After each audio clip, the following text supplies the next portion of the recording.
सावन का महीना आता है ना तो कई बारी कई लोगों के घर में कढ़ी नहीं बनती है। कुछ रीज़न होता होगा, हमारे घर में भी यही है कि सावन में कढ़ी चावल नहीं बनाते हैं। तो मैंने को तो खाने का मन था तो मैंने कढ़ी चावल ही बना डाली। लेकिन आज हमने कढ़ी चावल बनाए हैं बिल्कुल अलग, बेसन की कढ़ी नहीं बनाई है। आज बनाएँगे हेल्दी और टेस्टी मंगोची। इसको आप मंगोची कहिए या मूँग दाल की कढ़ी कहिए। एकदम चटपटी मसालेदार, जो आप नॉर्मल कढ़ी बनाते हैं ना उससे भी ज़्यादा टेस्टी बनेगी। एक बार ये रेसिपी अपने घर में ट्राई कीजिए, उसके बाद आप कभी-कभी ज़रूर चाहेंगे कि आप मूँग दाल की कढ़ी बनाएँ। Hello friends, welcome to my channel easy and tasty. तो चलिए रेसिपी शुरू करते हैं। इसके लिए मैंने 1 कप मूँग की दाल को 2-3 घंटे के लिए भिगो लिया है। आप थोड़ी-सी हरे धनिये की डंडियाँ लेंगे, मिक्सी के जार के अंदर और 1 इंच अदरक का टुकड़ा डाल देंगे, 2 से 3 हरी मिर्च डाल देंगे, जितना आप अपना टेस्ट पसंद करते हो उसके हिसाब से, और 6 से 7 लहसुन की कलियाँ डाल देंगे।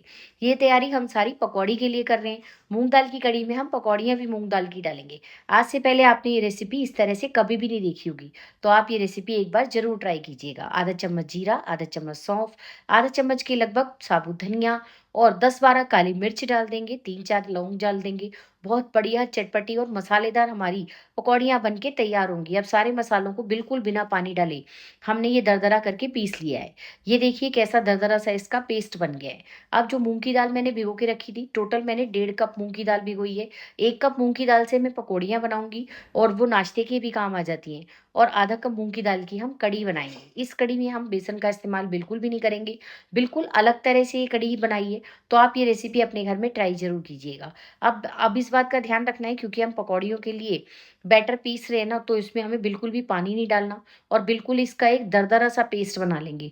और इसमें अपने आप ही वो जो हमने मसाला डाला था, लहसुन, अदरक, हरी मिर्च, काली मिर्च, वो पहले से ही मिक्स हो गई हैं। ये देखिए मैं अभी आपको पास से दिखा देती हूँ। एकदम दरदरा सा जो है ना इसका पेस्ट बन के तैयार हो जाएगा। इस तरह दरदरा रहना चाहिए, बिल्कुल पतला पेस्ट हमें इसके लिए नहीं बनाना है, क्योंकि इसके अंदर हम बाइंडिंग के लिए कुछ भी नहीं डालेंगे। अब ये पकौड़ियाँ ऐसी बनेंगी ना, आप पकौड़ियाँ कहिए या मंगौड़ियाँ, मेरे हिसाब से इसका असली नाम मंगौड़ियाँ होना चाहिए। अब इसमें थोड़े मसाले डालेंगे। आधा चम्मच धनिया पाउडर, आधा चम्मच लाल मिर्च पाउडर, आधा चम्मच हल्दी पाउडर और स्वाद के अनुसार 1 छोटा चम्मच मैंने इसमें नमक डाल दिया है। 1 चम्मच इसमें हम चाट मसाला डाल देंगे और बिल्कुल चुटकी भर के लगभग हींग डाल देंगे। हींग से बहुत बढ़िया फ्लेवर आएगा। अब सारे मसाले डालकर इसको अच्छे से मिक्स कर लेंगे। मूँग की दाल की जो होती है ना कढ़ी, उसको हम मंगोची कहते हैं। आप लोगों के यहाँ क्या कहते हैं? कमेंट करके ज़रूर बताइएगा। और उसमें पकौड़ियाँ बेसन की नहीं डलती, उसमें मूँग की दाल की ही पकौड़ियाँ डाली जाती हैं। ये देखिए कितनी अच्छी हमारी जो है ना, एकदम परफेक्ट हमारा दरदरा सा बैटर ही कहिए या पेस्ट बन के तैयार है। अब इसकी पकौड़ियाँ हमें बड़ी-बड़ी नहीं बनानी है। अब इसकी पकौड़ियाँ भी हम ख़ास तरह से बनाएँगे, बिल्कुल छोटी-छोटी। अभी मैं आपको दिखाती हूँ, बिल्कुल आपको उसी तरह से इसकी पकौड़ियाँ तोड़ के तैयार करनी है। अब 1 से डेढ़ मिनट तक मैं इसे हाथ से फेंट लूँगी, क्योंकि हम इसमें कोई सोडा वगैरह नहीं डाल रहे। उससे क्या होगा, हाथ से फेंटने से ये अच्छी तरह से हमारा जो मूँग की दाल का बैटर है ना, एकदम फ्लफ़ी और हल्का हो जाएगा। ये देखिए आपको देखने से ही पता चल रहा होगा कि हमारा जो बैटर है ना, वो बिल्कुल हल्का हो चुका है। बस अब ये हमारा बैटर तैयार है, तो चलिए इसकी पकौड़ियाँ बना लेते हैं।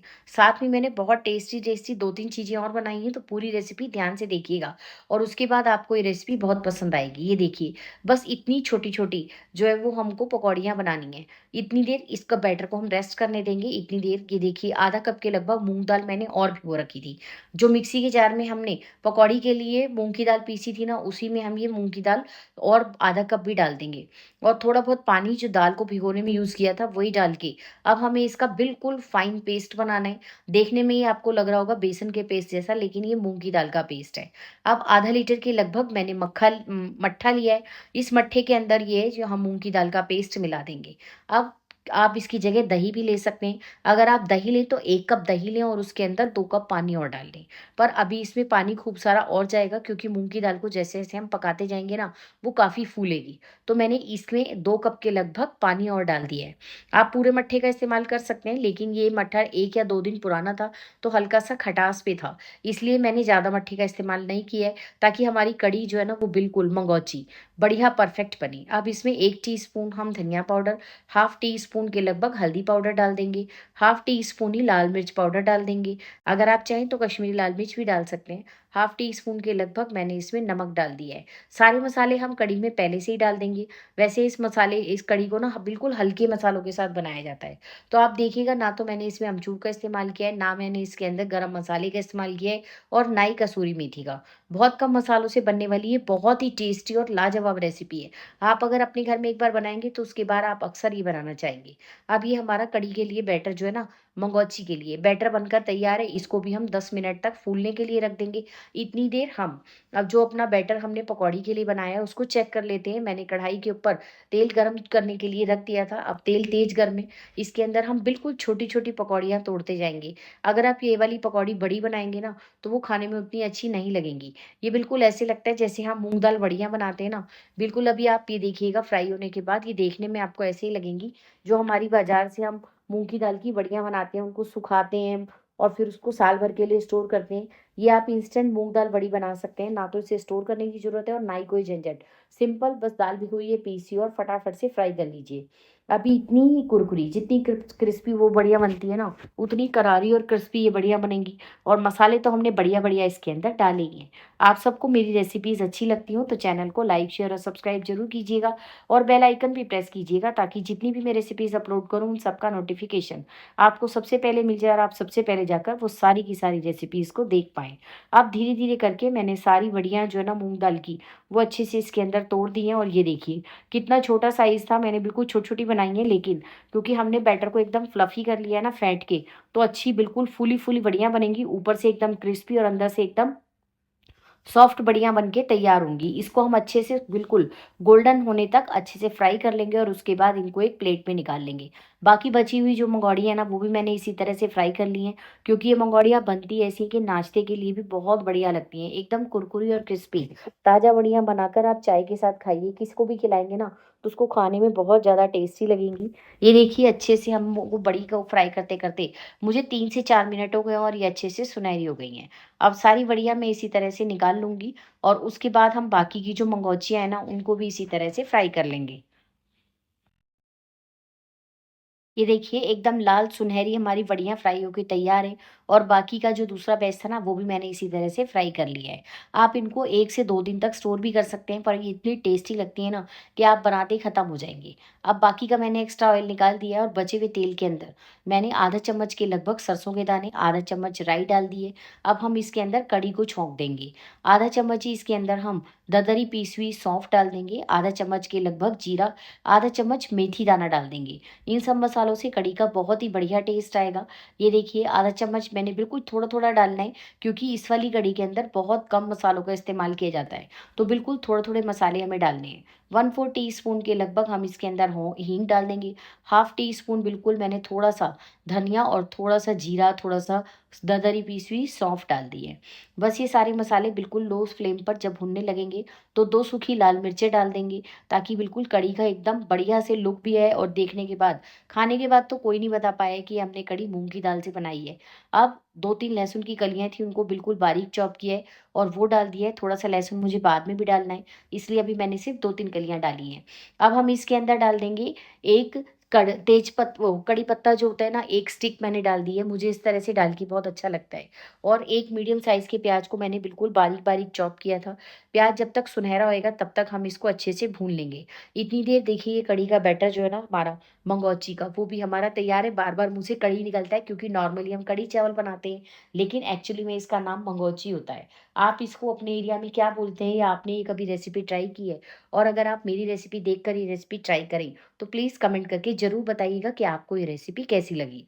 बस अब हम कढ़ी का जो बैटर है ना, वो इसके अंदर पलट देंगे। अभी भी ये काफ़ी गाढ़ा है, तो मैं इसके अंदर 1 कप के लगभग पानी और डालूँगी। तो टोटल मैंने आधा लीटर मट्ठा डाला है और 3 कप के लगभग पानी डाला है। आप अपने हिसाब से थोड़ा-सा गाढ़ा या पतला कर सकते हैं। बस हाँ, इस कढ़ी की ख़ास बात क्या है कि 10 से 12 मिनट, यानी जितनी हम बेसन की कढ़ी बनाते हैं उससे आधे टाइम इसको पकाना होता है और लगातार चलाते हुए पकाना होता है, नहीं तो मूँग की दाल जो है, जैसे-जैसे दही पकता जाएगा ना, ये गाढ़ी होके नीचे बैठना शुरू कर देगी और उसमें फिर लम्स पड़ जाते हैं। तो इसको बस लगातार चलाते हुए पकाइए। अब इसे मैं दूसरी गैस पे रख रही हूँ क्योंकि इसके साथ में एक बहुत बढ़िया आज आपके साथ प्याज के अचार की रेसिपी शेयर करूँगी। ये देखिए, अभी कढ़ाई में सिर्फ बॉयल आना शुरू हुआ है और हमारी ये कढ़ी काफ़ी अच्छे से गाढ़ी होने लगी है। तो इसलिए बस इसे 10 मिनट तक ही पकाना है ताकि मूँग की दाल का कच्चापन निकल जाए। एक बार आप अपने घर में ये रेसिपी ट्राई ज़रूर कीजिएगा।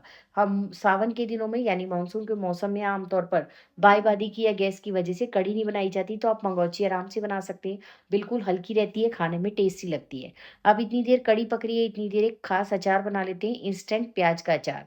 इसके लिए मैंने 4-5 हरी मिर्चें ली हैं, 8-10 कलियां लहसुन की, और जो छोटे वाले प्याज होते हैं ना, जो सिरके वाले होते हैं, उनको अच्छे से मैंने छील कर धो लिया है और उनमें इस तरह से हम बीच-बीच में चीरा लगा लेंगे।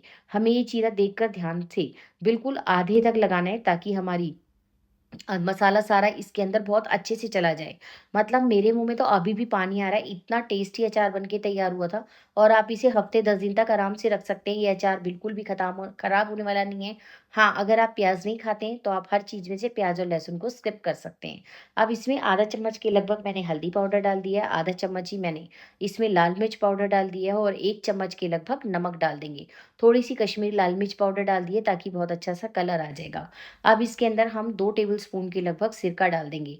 इंस्टेंट अचार बनाना है तो सिरका डालना ज़रूरी है, वैसे आप इसकी जगह नींबू के रस का इस्तेमाल भी कर सकते हैं। अच्छे से सारी चीज़ों को मिक्स करके हम 8 से 10 मिनट तक के लिए रख देंगे। बस 10 मिनट रखने के बाद ये अच्छे से फूल जाएगा। इतने लिए इसके लिए एक खास तड़का तैयार करते हैं। कढ़ाई में मैंने एक छोटे फ्राइंग पैन में 2 चम्मच के लगभग सरसों के तेल को तेज गर्म कर लिया है। ये देखिए, जब तेल में से धुआँ निकलने लगेगा तो हम गैस का फ्लेम लो कर देंगे। उसके बाद इसमें 1/4 टीस्पून मैंने सरसों, 1/4 टीस्पून जो है वो राई डाल दी है। सरसों और राई दोनों डालिएगा, अचार का बहुत बढ़िया टेस्ट आएगा। आधा चम्मच दरदरी पीसी हुई सौंफ डाल दी है, आधा चम्मच इसमें हम कलौंजी डाल देंगे और 1/4 टीस्पून इसके अंदर हींग डाल देंगे। हींग डालना ऑप्शनल है, लेकिन अचार का जो स्वाद है ना, वो हींग से बहुत बढ़िया बढ़ जाता है। तो अचार के अंदर हमेशा सौंफ, कलौंजी और हींग ज़रूर डालिए। अब आधा चम्मच कश्मीरी लाल मिर्च डाल के फटाफट से इस तड़के को हम अचार के ऊपर पलट देंगे और एकदम इंस्टेंट बढ़िया प्याज का चटपटा मसालेदार अचार तैयार है। आप इसे बनाने के एकदम बाद भी खा सकते हैं और 1 दिन बाद तो इसका टेस्ट बिल्कुल लाजवाब लगेगा, क्योंकि 1 दिन बाद इसमें लहसुन जो है ना, बस उसको थोड़ा-सा टाइम लगेगा 1 दिन का, बाकी प्याज़ तो आप 10 मिनट के बाद ही खाना शुरू कर दीजिए। इतना टेस्टी अचार बन के तैयार होता है ना कि आप इसे दाल-चावल पराठे के साथ इसे खाए बिना रह ही नहीं सकते। अब साथ में मैंने बनाए थे बॉइल्ड राइस, तो इसके लिए मैंने एक बड़े पतीले के अंदर पानी उबलने रख दिया है, 2 छोटी इलायची डाल दी है, 3-4 लौंग और 3-4 काली मिर्च डाल दी है। बारिश के सीज़न में जब भी आप बॉइल्ड राइस बनाएँ, तो उसमें ये वाले खड़े मसाले ज़रूर डालिए। एक तो चावल नुकसान नहीं करेंगे और ऊपर से उनकी खुशबू और टेस्ट बहुत बढ़िया हो जाता है। ये देखिए, चावल अच्छे से बॉयल होना स्टार्ट हो गए और चावल चावल अच्छे से बॉयल हो जाएगा तो इसके अंदर थोड़ा-सा हम हरा धनिया डाल देंगे। हमें ना नींबू का रस डालेंगे होते हैं, ना ही सिरका। उसके बावजूद अभी मैं आपको दिखाऊँगी कि चावल बिल्कुल सफ़ेद व्हाइट बन के तैयार हुए हैं। अब कढ़ी जो है वो 10 मिनट मुझे हो गए हैं। 10 मिनट में मैंने अचार और राइस तैयार किया है और कढ़ी को 10 मिनट दूसरी गैस पे पकने के लिए रख दिया था। बस अब हम इसके अंदर ये जो छोटी-छोटी हमने पकौड़ियाँ यानी मंगोचियाँ बना के रखी हैं ना, इसको डाल देंगे और खूब सारा हरा धनिया डाल देंगे। इस वाली मंगोची के अंदर आप ना तो कसूरी मेथी डालिए, ना गरम मसाला। इसका टेस्ट ऐसे ही बहुत अच्छा आएगा। हाँ, अगर आपको लगे कि आपका जो मट्ठा है ना वो खट्टा नहीं है, तो आप थोड़ा-सा अमचूर पाउडर या नींबू का रस डाल सकते हैं। बस बढ़िया कढ़ी तैयार है, लेकिन मैं तो इसके साथ एक बढ़िया-सा इसमें तड़का और लगाऊँगी ताकि एकदम चटपटी और मसालेदार बने। 2 चम्मच देसी घी गरम किया है और उसके अंदर 2-3 लहसुन की कलियाँ लंबी-लंबी काट के डाल दी हैं। जब लहसुन अच्छे से सुनहरा फ्राई हो जाता है ना, तो ये मुँह में आता हुआ बहुत बढ़िया लगता है, एकदम क्रंची सा हो जाता है। अब इसके अंदर हम थोड़ा-सा कश्मीरी लाल मिर्च डाल के और तड़का जो है अपनी कढ़ी के ऊपर पलट देंगे। बस बढ़िया कढ़ी चावल और साथ ही प्याज का अचार जो है वो तैयार है।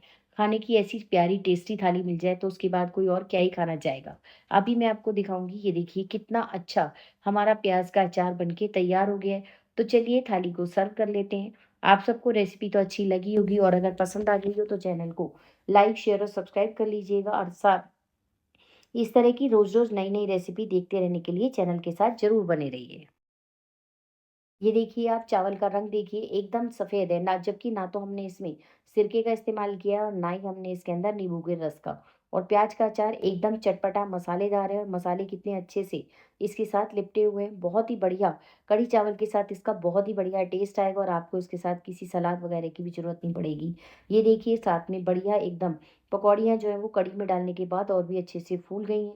जितनी देर आप कढ़ी को रखा रहने देंगे ये धीरे-धीरे गाढ़ी होती जाएगी। तो बस यही ध्यान रखें कि आप थोड़ा-सा इस कढ़ी को पतला बनाएँ और चटपटा मसालेदार बनाएँ। थोड़ा-सा तड़का जो मैंने बचाया था वो ऊपर से इसके ऊपर डाल दिया है, ताकि ये देखने में और भी ज़्यादा बढ़िया लगे। तो चलिए मैं आपको पास से दिखा देती हूँ। इतनी देर आपके बराबर में जो लाइक का बटन है ना, प्लीज़ आप उसको प्रेस कर दीजिए, ताकि हमें मोटिवेशन मिले और आप मैं आपके लिए रोज़-रोज़ नई-नई इसी तरह की रेसिपीज़ लाती रहूँ। ये देखिए कितने अच्छे चावल बने हैं। तो चलिए मैं तो चली एन्जॉय करने, आप भी अपने घर में ज़रूर बनाइए। अगर आप बेसन की कढ़ी नहीं बनाते हैं तब तो ये कढ़ी यानी मंगोची बनाना तो आपका ज़रूर बनता है। बाय, फिर मिलेंगे नई रेसिपी में, तब तक के लिए please like, share and subscribe.